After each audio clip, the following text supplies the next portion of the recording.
يا أيها الناس اتقوا ربكم الذي خلقكم من نفس واحدة وخلق منها زوجها وبث منهما رجالا كثيرا ونساء واتقوا الله الذي تساءلون به والأرحام إن الله كان عليكم رقيبا يا أيها الذين آمنوا اتقوا الله وقولوا قولا سديدا يصلح لكم أعمالكم ويغفر لكم ذنوبكم ومن يطع الله ورسوله فقد فاز فوزا عظيما أما بعد فأصدق الحديث كتاب الله وخير الهدى هدى محمد صلى الله عليه وعلى آله وسلم وشر الأمور محدثاتها وكل محدثة بدعة وكل بدعة ضلالة وكل ضلالة في النار. Akhwat al-Islam wa fiddin, hadirin hadirat rahmani Allah wa iyyakum jami'an. Di antara akar atau ucapan dari para generasi salaf kita radhiyallahu anhum wa rahimahumullah jami'an adalah apa yang dikutipkan oleh Imam Al-Hafidz Ibnu Katsir, Al-Imam Al-Hafidz Ibnu Katsir rahimahullah taala di dalam kitabnya Al-Bidayah wa Nihayah. Kitab Al-Bidayah wa Nihayah ini kitab tentang sejarah yang ditulis oleh Imam Al-Hafidz Ibnu Katsir rahimahullah taala yang bermula dari penciptaan Nabi Adam sampai akhir zaman. Kemudian beliau juga menulis kitab yang kedua namanya Nihayatul Nihayah, yaitu kelanjutan dari kitab Bidayatul Al-Bidayah wa Nihayah. Di jilid ke-13 halaman 121. Jilid ke-13 halaman 121 dari Imam Sufyan Ibnu Husain. Imam Sufyan Ibnu Husain rahimahullah taala beliau bercerita, "Dzakartu rajulan bisu'in 'inda Iyas bin Muawiyah. Fanadhara fi wajhi wa qala aghzawta ar-rum." Qultu la. Qala fassin wal hind wat turk. Qultu la. Qala afataslamu minka ar-rum was-sind wal hind wat turk wa lam yaslam minka akhuka al-muslim. Qala falam a'ud ba'daha. Sufyan bin Husain rahimahullah taala bercerita, suatu hari aku menceritakan kejelekan seseorang di hadapan Iyas ibnu Muawiyah. Iyas ibnu Muawiyah seorang tabi'in yang menjadi qadhi dan terkenal dengan kecerdasannya dalam mengambil keputusan hukum. Produk-produk hukumnya itu sangat luar biasa, maka disebut pula dengan Iyas al-Qadhi. Iyas ibnu Muawiyah al-Qadhi. Kemudian beliau melihat ke wajahku seraya bertanya, "Al-Ghazata Rum, kamu pernah berperang melawan bangsa Romawi belum?" Saya menjawab, "Belum." Terus bangsa Sind, bangsa India dan bangsa Turki, kamu sudah pernah berperang melawan mereka belum? Kembali aku menjawab, belum. Akhirnya Iyas radhiyallahu rahimahullah taala berkata, "Afataslamu minkal ar-rum was-sind wal hind wat turk wa lam yaslam minka akhukal muslim." Lawang yang namanya orang-orang kafir, Romawi, kemudian India, Turki, belum pernah kamu perangi kok malah justru yang kamu perangi temanmu sendiri. Kamu saja tidak mau menceritakan kejelekan-kejelekan mereka, kok kenapa justru yang menjadi sasaran kamu itu temanmu sendiri? Akhirnya itu tobat. Falam a'ud ba'da. Setelah itu saya tidak pernah lagi menceritakan, membicarakan kejelekan saudara saya sendiri. Masya Allah. Lihatlah bagaimana Iyas ibnu Muawiyah al-Qadhi rahimahullah taala menyampaikan nasihat dengan cara yang sangat cerdas sekali. Tidak mengatakan, nggak boleh ceritain kejelekan orang loh, itu ghibah, itu haram, ya. itu dosa besar, tobat kamu enggak. Tapi pakai apa? Pakai analogi, pakai kias. Ya, diajak untuk berpikir. Coba, kamu pernah nggak ngomongin kejelekan orang-orang kafir itu? Pernah nggak? Nggak pernah. Lah ngapain juga kamu ngurusin saudaramu Muslim sendiri sementara orang-orang kafir itu selamat dari gangguan lisanmu, masya Allah. Bahkan dalam hadisnya Nabi Sallallahu Alaihi Wasallam menjelaskan tentang adanya pribadi-pribadi yang memiliki sifat lebih daripada ini, yang memiliki sikap lebih keras daripada ini, yang disebutkan oleh Nabi alaihi salatu wasallam, yaqtuluna ahlal Islam wa yad'una ahlal awthan. Yaqtuluna ahlal Islam, mereka suka membunuh saudara-saudara mereka sesama muslim sendiri. Sementara orang-orang kafir ya tidak kena sasaran pedang mereka. Itu kelompok Khawarij yang gampang mengkafirkan teman sendiri, yang gampang mengkafirkan umat Islam yang tidak sepaham dan tidak sependapat dengan mereka. Ya, at-takfiriyun, yang kelompok yang suka mengkafirkan dan menghalalkan darah sesama muslim. Itu lebih keras lagi, padahal Allah Subhanahu wa taala menceritakan ya kepribadian orang-orang yang beriman sebagaimana dalam surat Al-Maidah Allah menceritakan mereka adzillatin 'alal mu'minin a'izzatin 'alal kafirin. Di hadapan teman-teman mereka sesama mukmin, sesama muslim, mereka bersikap tawadhu, bersikap lemah lembut, bersikap rendah hati. Sementara di hadapan orang-orang kafir mereka berani, mereka menunjukkan keislamannya, bangga dengan keislamannya. Dan ternyata yang seperti ini disadari ataupun tidak itu kadang dilakukan oleh sebagian umat Islam. Sama orang kafir bermesraan, sama sesama muslim malah menuduh, menfitnah ini dan itu. Ya.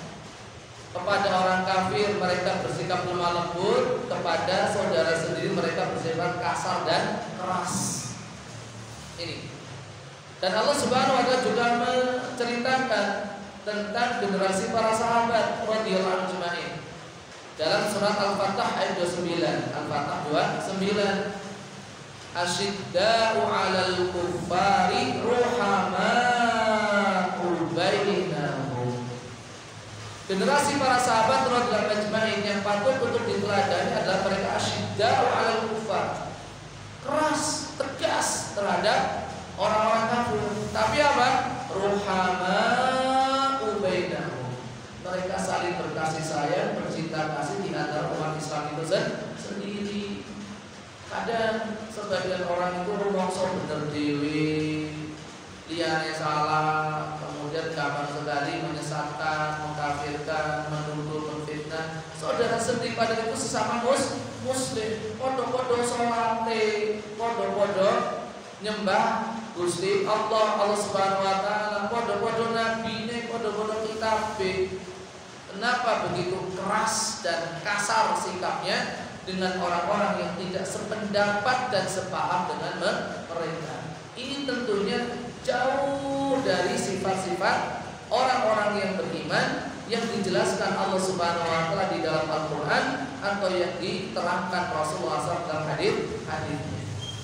Minimal mereka itu masih punya dua hak. Hak sesama muslim dan hak sebagai saudara seadab sudah. Itu loh. Ya, ini yang perlu dijadikan sebagai bahan renungan.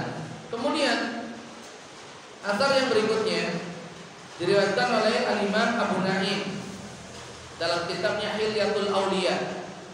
Kitab Hilyatul Auliya ini kitab tentang biografi para ulama yang syarat akan hikmah dan kata-kata mutiara, kalimat-kalimat nasihat-nasihat yang sangat luar biasa, yang sangat istimewa. Di jilid kedua halaman 285, jilid kedua halaman 285 dari Abu Kilabah. Abu Kilabah itu nama Zaid.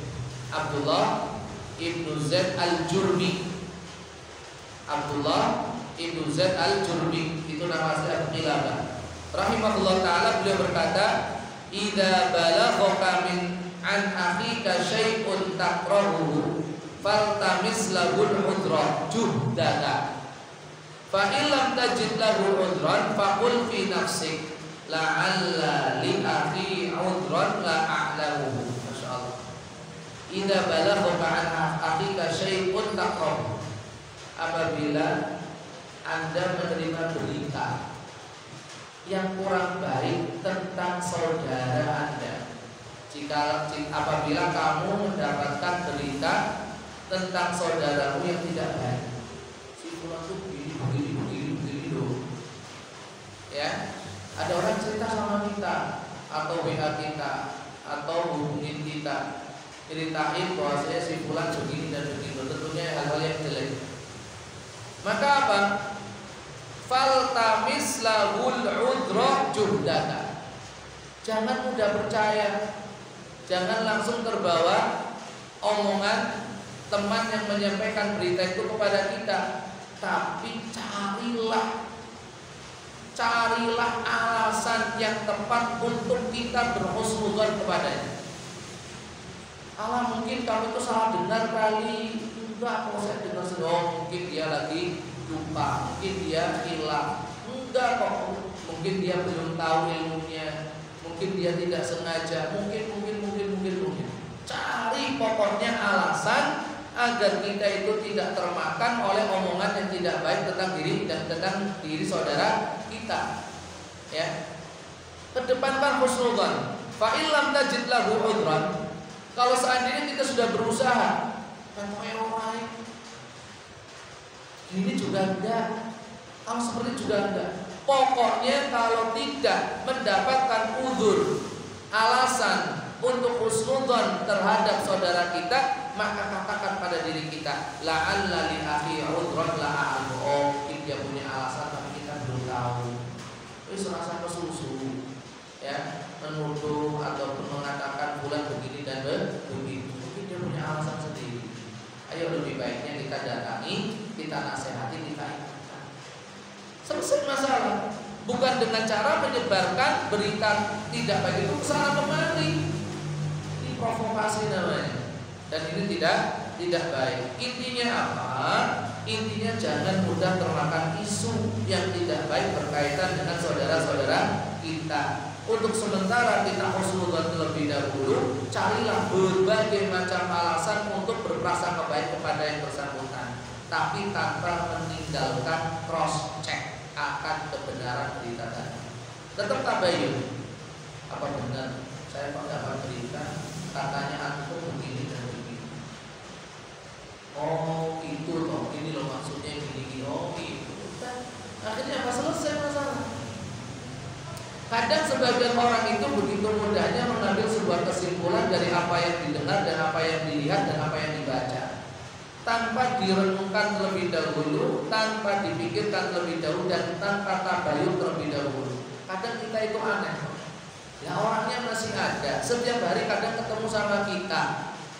Ngapain gak langsung tanya sama yang bersangkutan? Malah menyebarkan isu itu kesana kemari, tinggal datang orangnya, saya kok dengar antum begini, saya kok pernah lihat antum begini, kira-kira gimana? Itu saja, selesai sampai di situ, tidak kemana-mana berita itu. Ya. Sekali lagi, ini menjadi pelajaran berharga bagi kita. Kemudian satu lagi,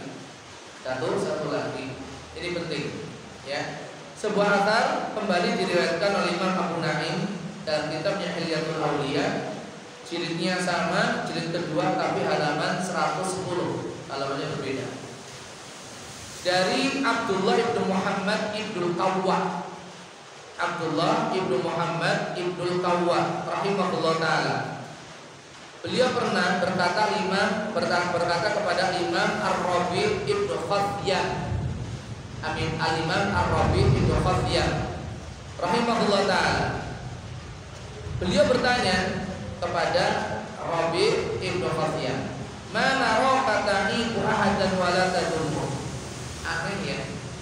jenengan itu kenapa? Saya belum pernah, kami belum pernah mendapati Anda itu mencela, mengejek, membicarakan keburukan orang lain. Emang kenapa sih? Apa rahasianya sih? Kok jenengan itu gak pernah ngelak-ngelak wong liya, gak pernah mengejek, menghina, mencela orang lain, gak pernah ngomongin elek wong liya. Kira-kira apa rahasianya? Lihat jawabannya. Wailam yabnal qawwa, celaka kamu wahai ibnul qawwa. Itu Abdullah bin Muhammad ibnu Qawwa. Ma ana an nafsi biradin fa atafarragu min dzambi ila haditsin nas. Aku itu lebih sibuk dengan diriku sendiri. Aku fokus untuk mencari-cari kesalahanku sendiri, mencari dosaku untuk aku perbaiki. Ngapain juga harus ngomongin orang? Wong dosaku juga masih banyak, salahku masih seabrek. Ngapain juga ngomongin elek wong liya gitu loh. Innan nasa khafullah ta'ala ala dzunubin nas wa ammanuhu ala nufusihim. Orang-orang itu kalau takut kepada Allah dengan cara apa? Meninggalkan, membicarakan kejelekan dan keburukan orang lain, maka niscaya Allah Subhanahu wa taala akan memberikan keamanan kepadanya dari dosa dan maksiat. Yes. Ya, penting fokus kepada diri sendiri, ya, ngurusin diri sendiri. Kalau memang kita mampu, ya kita menegakkan amar ma'ruf nahi munkar, memberikan nasihat peringatan kepada orang-orang yang terdekat dengan kita ketika mereka melakukan kesalahan.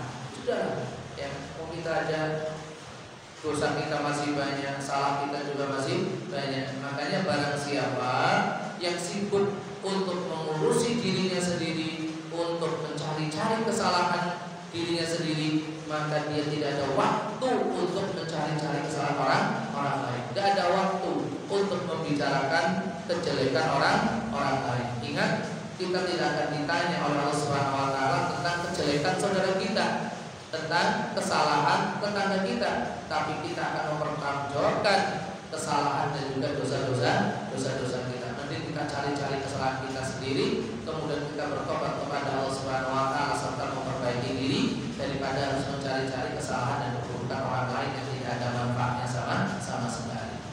Ini saja dulu dua athar yang bisa kita bahas pada malam